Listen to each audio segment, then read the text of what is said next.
Assalamualaikum warahmatullahi wabarakatuh. Perkenalkan, nama saya Din Sudbio. Saya berasal dari kelas 2B. MPM saya 192191067.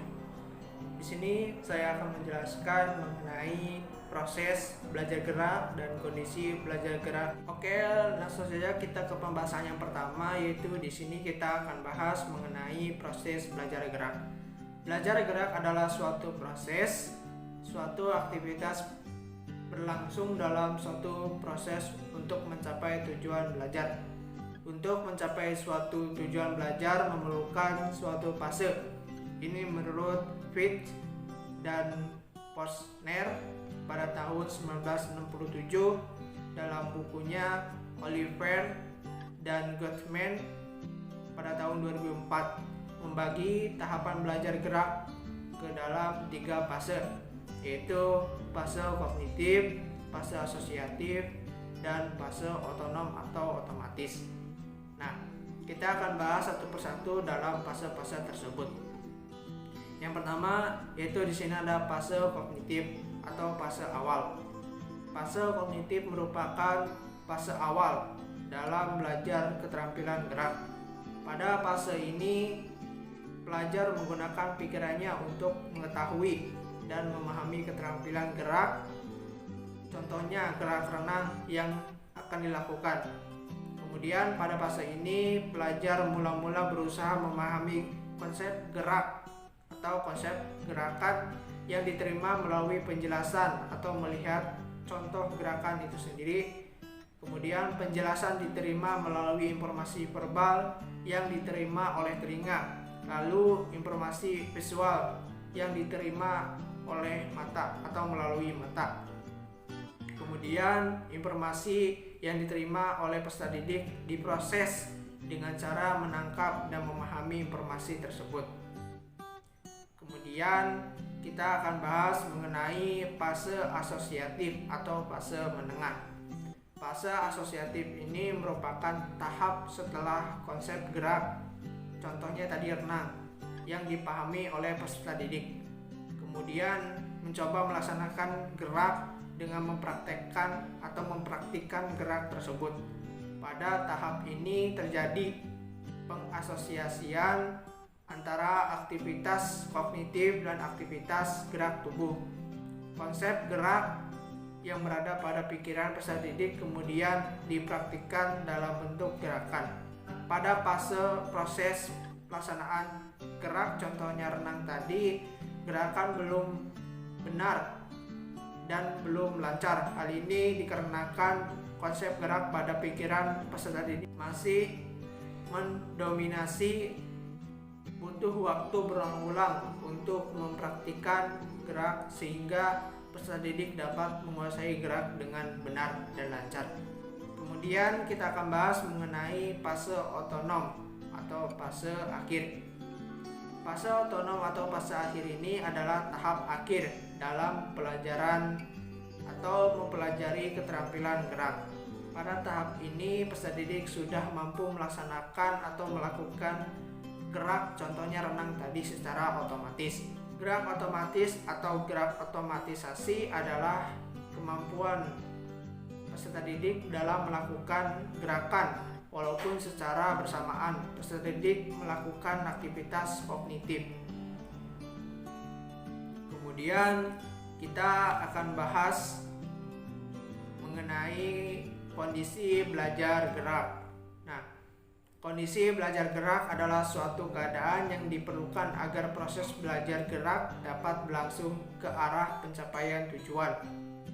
Keadaan yang diperlukan itu meliputi keadaan yang diperlukan ada pada diri pelajar itu sendiri yang akan berpengaruh.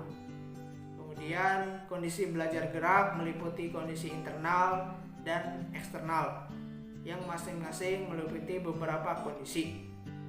Yang pertama, kondisi internal. Kondisi internal adalah keadaan pada diri pelajar yang diperlukan selama proses belajar berlangsung. Selama proses belajar gerak, pelajar perlu, di sini ada 2. Yang pertama, berusaha mengingat bentuk bagian-bagian gerak yang dipelajari. Yang kedua, berusaha mengingat urutan rangkaian dari bagian-bagian gerak dalam gerakan keterampilan secara keseluruhan. Pada awal dari proses belajar gerak, yang dimana pelajar harus berusaha memahami gerakan itu sendiri. Yang perlu dipahami kemudian diingat adalah bagian-bagian dari gerakan dan urutan rangkaiannya. Kemudian yang terakhir kita akan bahas mengenai kondisi eksternal. Nah, kondisi eksternal ini dalam belajar gerak adalah keadaan luar diri pelajar itu sendiri yang mempengaruhi proses belajarnya. Kondisi eksternal ini yang utama dalam belajar gerak adalah berbentuk stimulus yang diberikan oleh guru atau pelatih. Nah, stimulus ini ada beberapa. Yang pertama yaitu ada pemberian penjelasan gerak. Pemberian penjelasan gerak mengenai gerakan atau disebut juga sajian instruksi verbal perlu diperhatikan oleh guru secara singkat dan jelas dengan menggunakan kata-kata yang sederhana agar mudah dimengerti. Kemudian hal-hal yang penting yang perlu dijelaskan adalah mengenai unsur-unsur bentuk gerakan dan kunci cara melaksanakan atau melakukannya, serta urutan-urutan gerak yang seharusnya dilakukan. Kemudian yang kedua, yang terakhir yaitu ada pemberian contoh gerakan. Pemberian contoh gerakan merupakan rangkaian dari pemberian penjelasan gerakan.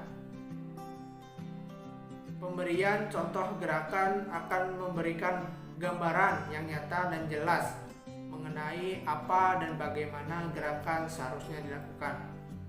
Setelah pelajar diberikan penjelasan dan contoh gerakan secukupnya, mereka diinstruksikan untuk mempraktekkan gerakan tersebut.